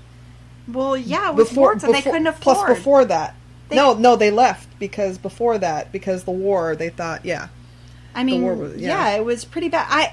See, your mother's there's only one so far on your mother's that I would actually put on the bad moms list. Even as a ghost, she was all about, trying to keep them safe. She was still trying to teach them their lessons. She was, making sure they were happy. She was, it wasn't until the very end that she realized that they are dead. Yeah. And she wasn't dealing with ghosts. She was the ghost. Yeah, well, that's the other part, is after she killed herself. She had no memory of killing them or herself, because then she said she heard them playing with the pillows. But she thought they were all okay. Yeah. So, yeah. But she suffocated them. Yeah. See, you need to step up your bad moms, because... All right. Morally, what they did ultimately, but, I mean, their intentions... Although they're never good intentions. Okay, my turn. Everybody will know this name when I say it. Andrea Yates. Okay, so June 2001. Everybody knows about this. She confessed to drowning her 5 children in a bathtub because she had been suffering for some time with severe postpartum depression and postpartum psychosis. It was another one of those, the devil made me do it. She had had postpartum depression since the first child, but what do? We knock her up 4 more times. Yeah. And it was just one of those, and I'm not saying that I don't blame her. I mean, it was another one of those religious freaks who definitely had an issue. People knew she shouldn't be around children. I mean, people knew. She was acquitted by reasons of insanity, but yet she still is in North Texas psychiatric ward. Yeah, where she probably should be. I'm thinking she's supposed to be there forever. Until There's she no dies. way. Yeah. Yeah, but basically, you know, June 20th came around. Husband left for work, leaving her alone to watch the children against the doctor that she was seeing at the time. Her doctor even said, you know, she should be supervised around children. Of course, what do dads do? Oh, no, she's fine. Yeah, and even her mother was scheduled to arrive an hour later to take over for the daughter, or for Andrea. But yeah, she one by one placed them in a bathtub and killed them by drowning them. And then she called the police saying she needed an officer, but wouldn't say why. And then she called Rusty telling him to come home right away. Isn't this the one that Criminal Intent they based an episode on? Oh, God. I mean, she's been based off of every kind of criminal... I know, but this sounds so much like that Criminal Intent episode where the mom confessed. Oh, because she tried Criminal to Intent Magnificent. Magnificat. The Magnificat. Yeah. But yeah, she had history. Yeah. Of and everybody was warning. Her doctor that she was seeing even told Rusty, her husband, who ultimately divorced her and, you know, berated her. And of course she was horrible and he has no guilt whatsoever in the situation. Even though it sounds like he drove her to it. But I mean, I placed her under bad mom because it's another one of those mothers shouldn't have babies. Yeah. Like, what are you doing getting married and having babies? Like, I feel that if you are a depressed person, you kind of feel like you know you have this in you to not be able to be a good mom. And there's stuff you could do. Like, I don't care. Therapy and medication. What did I say? Well, not just that. I mean, why not secretly go on the pill and not tell your husband? Oh, or get a hysterectomy. Get a hysterectomy. And don't tell your husband. But then it might come out if you go to a fertility doctor and they're going to say, oh, by the way, you don't have a uterus. And husband's like, what? What? You didn't tell me? I know, but the thing is 5 children died because of her psychosis. Yeah. I mean, she was severe postpartum depression and postpartum psychosis. I have never heard of postpartum psychosis. Yeah. So that must mean she was hallucinating pretty heavily. Mm-hmm. There must have been some, you know, but there was a religious backing to this as well. Yeah. You know, she definitely, you know, was very religious thumping. Mm-hmm. So it's another one. I think it was one of those, you know, if she can't be their mom, no one can be their mom. Oh, well, there you go. But I still want to blame the men. I do. I mean, mean, in this case, yes. I mean, honestly, like. Oh, and the other one, yeah. Oh, yeah. I think I stepped it up. I found one. Ooh, a real bad mom. The girl next door. Oh, yes. Yes. Although we talked about her last episode. Yeah. Ruth Chandler. Oh man. Ruth Chandler was a horrible fucking mom. She had no emotions, but she encouraged her kids to be as vicious as she was. They cussed.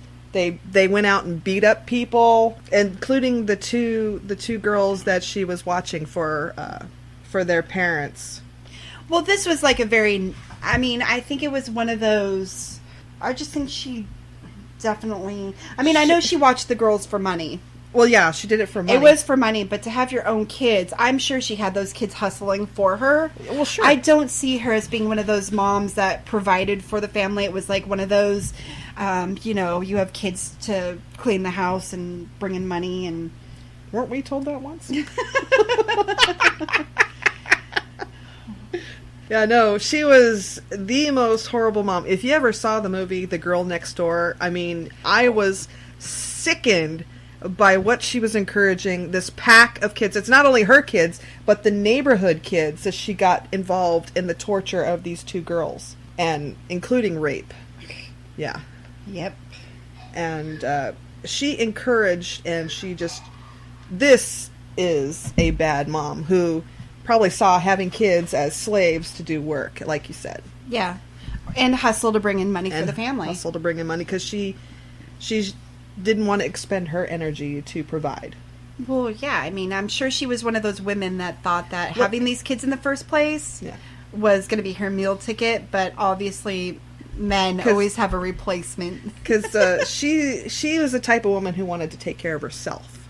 Yeah, and there is that whole thing of, using kids as meal tickets, using kids as, providing for you. Yeah. Yeah, completely. I'm sure she was full on some sort of state, She was getting some sort of probably state aid or something. Or child support, or I don't know. Yeah. But I think she was one of those damaged. Very damaged. I mean, damaged as a kid. Yeah. And just learn to, me, and hustle herself. Yeah. So, I mean, there was no maternal feelings whatsoever. Not at all. So there, I stepped it up. There's a fucking shitty mom. Okay, so my next one is Rosemary Fritzl. Although she was never, convicted or arrested or anything like that because of what her husband Joseph Fritzl did, I added her to the list as you damn well knew what the fuck was going on. Yeah. You had to have known what was going on. And for those of you that don't know, what happened was the Fritzl case emerged in April 2008. Yep. When a woman named Elizabeth Fritzl told police in the town of Austria that she had been held captive for 24 years behind 8 locked doors in a concealed corridor, part of a basement area of the large family house by her father.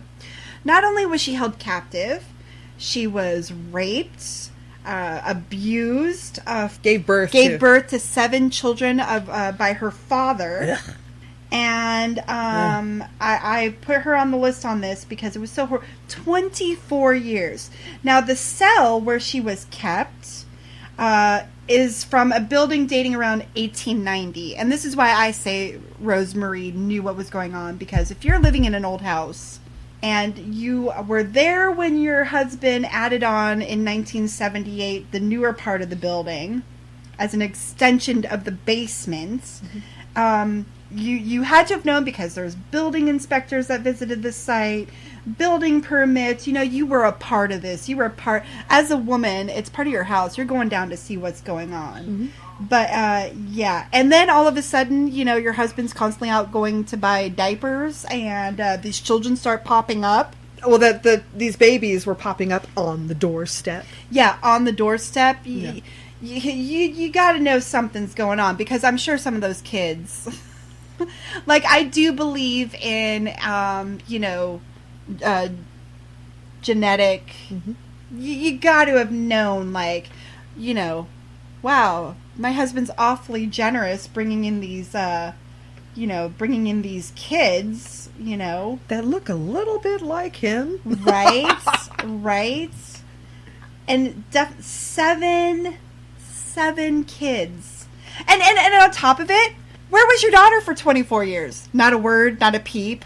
Oh, no. So I saw the Encounters with Evil. They did an episode on Joseph Fritzl that he came up. He had his daughter that he held captive write a letter saying she was joining a cult. But still, your husband is going down practically every night to the basement. Yeah, every night. As a woman, I'm sorry. But then this is the other side of it. They live in Austria. They are Austrians. Okay. The wife does what the husband says, no questions asked. That's how they are raised back then. It doesn't matter, because on the outside to the husband, yeah, that's what you do. But when the husband's out buying diapers or, something, she's not just going to be like, oh, I'm just, it's not curious at all. Bullshit. No, well, I mean, sure, she probably knew, but because of the long time training that Austrian and German old time women went under, they didn't question what the hell the husband was doing. But I'm sure she knew. Of course she had to have known. There's no way for 24 years. No, I know. Of course. 24 years. Of course she knew. And how stupid are you to be like, oh, there's another baby on the doorstep. Oh, there's another baby on the doorstep. Oh, there's another baby. Like, come on. Yeah. There's got to be at some point where you're like, where are these kids coming from? What the hell is going on? We're thinking American side. German side, they don't question the husband. Have you met any of our aunts? They'll give you the cover story, but you know damn well behind closed doors, they're giving you the backstory, the true story, the facts, the evidence. They have the evidence as well. So I'm not pulling this whole she was a doting, obedient wife. No, I wasn't saying that she was a stupid, but she had deniability this way. I don't. I call shenanigans on this 100%. I really do, because there's got to be some point in your life where you're just, I'm sorry. But what was she going to do? He was an overbearing bastard. She would have got beat up too. She was trying to avoid all that, probably. He was an abusive man. I understand this, but there is always something that can be done. Always. Well, in the end, what happened was he fucked up. He took his daughter and one of her sick kids to the doctor, and that's what got him caught. I know. He's 74 years old. He's been doing this for 24 years. So the likelihood of him surviving any much longer is squashed because of prison. Yeah. But ew. To end this, I do feel that for 24 years, Rosemarie Fritzl had to have known what was going on the whole time and just turned a blind eye. And that's why she's on the list of bad moms, is because not doing something about it is just as guilty as doing it. That's bad mom. So, let's wrap up. What should we say about bad moms? They're everywhere. They're in horror movies, they're in real life, they're in your nightmares, they're everywhere. That's why when you go to see a therapist, the first thing they ask about is, how's your relationship with your mom? Or like Dr. Freud said, tell me about your mother. Perfect.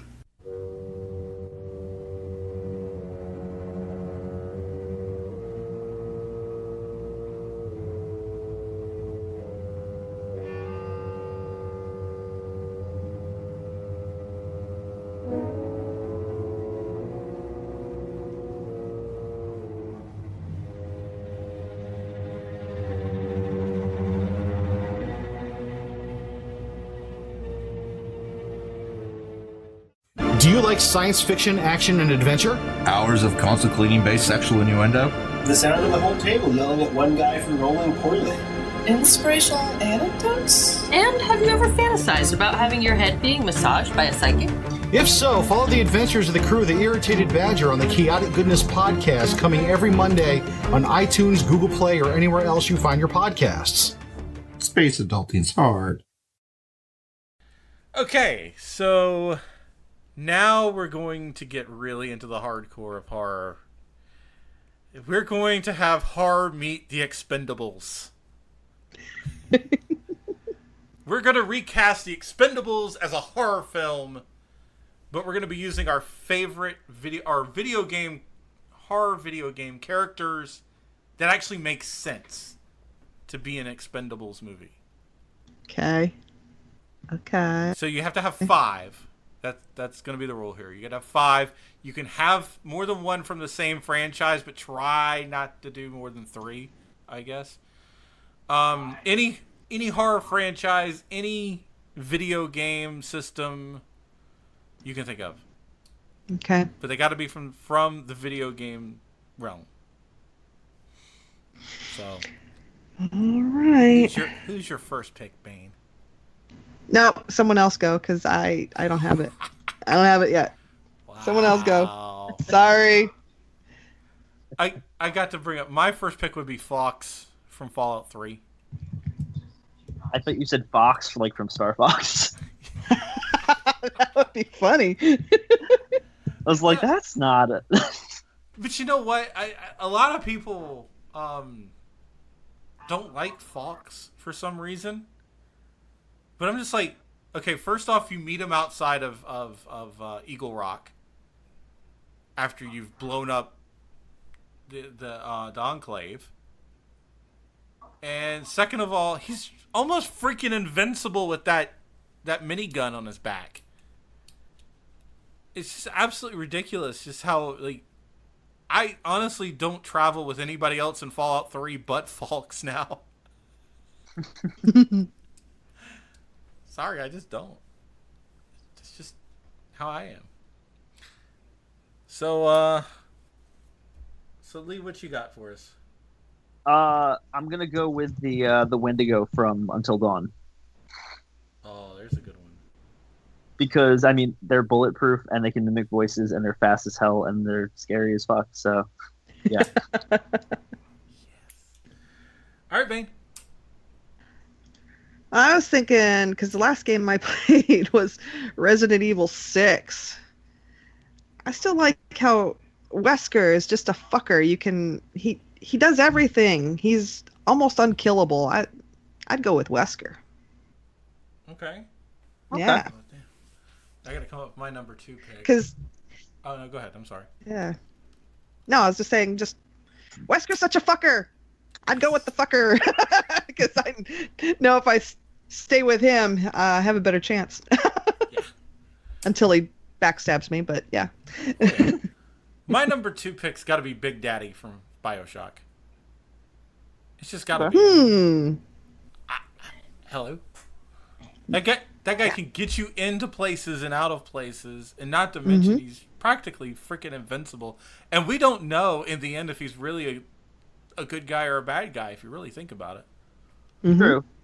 Well, which Big Daddy are you talking about? Are you talking about like the generic ones or the one from BioShock 2 that you play as? One. Yeah, the generic ones from the first one. Okay. Yeah, okay, that's fair. Yeah. All right. What's your number 2 pick, Lee? Oh, God. Ellie from The Last of Us, because she's a badass. Oh, hell yeah. I heard everybody would pick her. Probably true. But that's okay, because she is a badass. Yes. And I haven't played that game yet. I have it. Are we just spoiling everything for you, Bane? That's okay. No, I have The Last of Us. I just haven't gotten around to playing it yet. So what you got for number 2? Let's see. What was I going with? So Resident Evil 2. I really liked Leon. Leon? He has a good. I like all the weapons he can get, and he seems to be a better aim than some of the other characters. That is important. Yeah. Plus, he's that's why I like Leon. You like Leon? Yep. Leon. Yep. He's a white guy. Sorry. Leon. Oh, great. Now I got the damn Elton John song stuck in my head. Yeah. Okay, I have to do this. He's one of the biggest badasses in video game history. BJ Blazkowicz from Wolfenstein: The New Order. Haven't played that. I mean, think about it too, man. His name just fits a movie like that. I mean, it's just the perfect character. It's like barrel chested. He's yeah. And plus, the man's a Nazi killing machine, for crying out loud. Somehow, in today's climate, I feel like that's important. I'd say, yeah, probably. I'd say so. Oh man, I just had my third and I lost it. Damn it. Yeah, looking for mine too. Don't worry, I can edit all the dead air out. Yeah. Yeah. Sorry. Yeah, sorry about it. I literally had it in my head and it's just gone. Oh, I remember now. Nemesis, Resident Evil. Oh. Yeah. Oh yes. I mean, that's just like I don't know how you wouldn't pick him. He's freaking indestructible. Exactly. Holy. Yeah, he was really hard to kill. Oh. Yeah, and he's super stressful to deal with because you just you constantly have to run away from him. Well, and plus he's so quick too. Yeah. With the just too quick to get a shot off or get near him. Oh, fucker. Oh, all right, Bane. Round 3. Oh man. Only 2 more to go. On the spot. Only 3 more to go, really.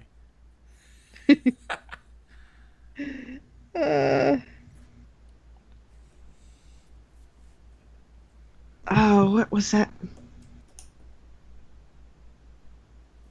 Oh man. Nope. Nope. I lost it. I lost it. Like, nope. No, I lost it. Nope. I lost it.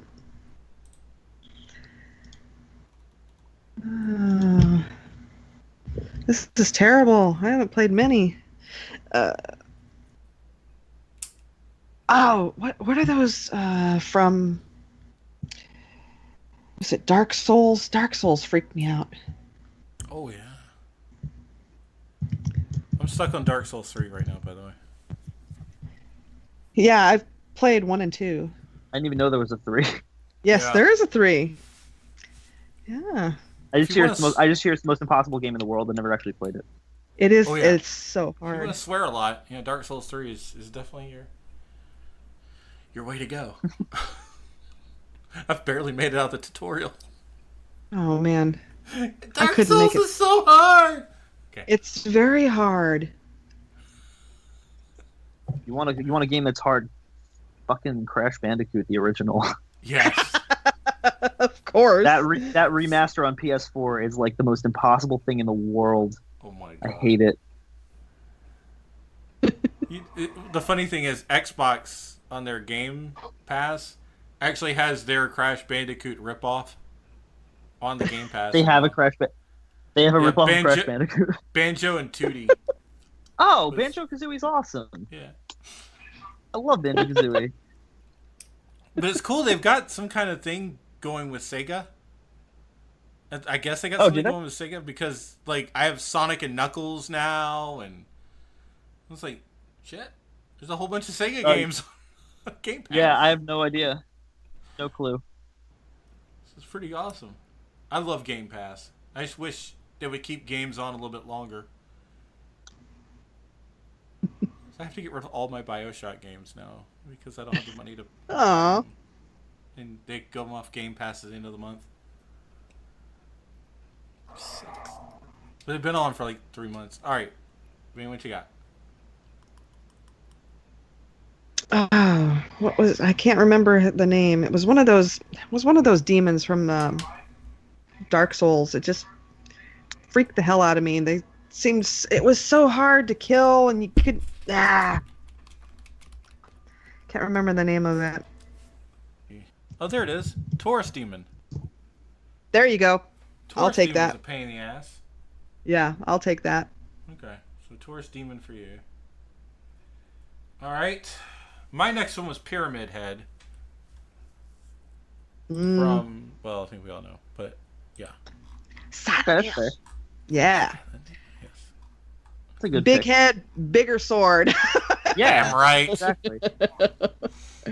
Damn right. So yeah, Hell Pyramid yeah. Head from Silent Hill 2. Pretty good pick. Oh yeah. Put me down for that. I'd go for that. All right. I'll make that your round 4. Yeah. Yeah, we can actually pick some of the same here. I was gonna say, put me down for him. He was, yeah. We're just casting a movie. We're not picking teams here. I'm gonna go with Laura from Evil Within, the creepy blood monster with like 6 hands. Wow. All right, Bane, so we got your round 4. So I guess it's Yeah. round 5. And I'm going to go Dracula from Castlevania. Aww. And I just heard a whole bunch of 80s gamers crying. Just the name Dracula alone conjures up memories of lost hours of screaming and going, why? Did you know in the Dawnguard DLC they have parts of Dracula in a display case in the Volcahair castle, referring to Castlevania? I thought that was cool. You know, what was it? The eye, the heart. They had all that in a display case in the vampire castle. I thought that was fun. All right, so that's my 5th pick. Lee, I think we're up to your 5th. Yeah, my last pick was going to be, what's it called? I don't know. Mine's interchangeable. I could go with either Shodan from System Shock or GLaDOS from Portal because they're both scary AI. Oh, yeah. That's kind of important, though, I think. And especially in a movie like The Expendables, to have some kind of AI, some kind of surveillance. Yeah, AI is scary, man. Yes. Yeah. All right. Miss Hellborn. I'm trying to remember. I also played Diablo 3. Sorry, I like Diablo. Mommy! I love my mommy. Oh, I love it. No. Okay. Sorry. Let's see. It does that to me every time I hear that. I go into that. I've had hellish experiences with Diablo 3. But go ahead. I love the game. Yeah. It wasn't yeah, that's the one, Diablo. the big boss demon, he was, because he's big, he's powerful, he throws fireballs. Yeah. Well, hell yeah. That's actually a pretty good list. That's a pretty good list, actually. I think a lot of people would watch this if we did this. Yeah. All 3 of our ideas. Why not? I would. Yeah. Hey, I want to make it. I'd make that movie. We need to find people that are really into animation. Like, I'll talk to. Okay, is this too many copyright infringements going on here? Going on in my brain right now. So... No, I don't even know where you'd be. I don't know where you'd even begin to talk to somebody about that. I know, right? As long as the characters are a little different and they're named differently, then it's not copyright, so we're okay. Oh yeah. So now we'll just have to figure that one out. But anyways, gotta rename them all and tweak them. Yeah. So that's what we think about that. Here's some more music. Irreverent, obnoxious, and very hateful. If you like your horror movie reviews full of snark and humor, then you'll want to watch me, Andy, the Bohemian Celt, on From Zen to Zombies, exclusively on YouTube. Well, that wraps up another episode of EMZT Radio. Hey, thank you, Lee Esposito, for being our guest host today. Thank you for having me. It was a pleasure. Absolutely. We definitely need to do this more often with more guests. Just let them go the entire podcast. You've got us hooked on this now. Now we're going to have guests on here with our episodes. I'm glad I could be of help with that. You pioneered our first guest host episode. Awesome. How about that? I'm cool with it. I ain't got no complaints. And we also talked about his project with Lilith on Kickstarter. Everybody go to Kickstarter, find Lilith, and give to make this movie come out and happen. Yes. Links in the descriptions, kids. Links in the descriptions. Hell yeah. I keep forgetting to say Thank that. you, I'm guys. almost every other time. Oh, you're welcome, man. Yes, our open invitation policy is always in effect for all of our guests. So. Yes. I would be happy to come back, hopefully to talk about some future projects, especially. Woo! Oh, absolutely. I'm excited. This has been. This has been great. Well, I guess that just leaves one thing left to do. You guys know what to do: Facebook, Patreon, Twitter, Discord, Teespring. I actually sat down this weekend when I had 5 minutes and worked on some more T-shirt designs. Finally. Yes, please, I've please. been promising them for months, but yes, more T-shirts are coming. Yes. Please go to our Teespring and pick up a shirt. Yes, and we're gonna expand from shirts. Yes, soon. I remember. Yes, we're expanding from shirts. They have more now in the store we can sell, so we'll definitely be doing that. So please do that. You know, blah blah blah blah blah. All the links are in the description. All the links to our music that we play are in the description as well. We have very rarely do we do this, but thank you to them as well. I mean, we need to we need to do that more often. Thank you to the musicians. Thank you to everybody who comes on. We'll be back next week, band. And stay tuned for another episode of EMZT Radio.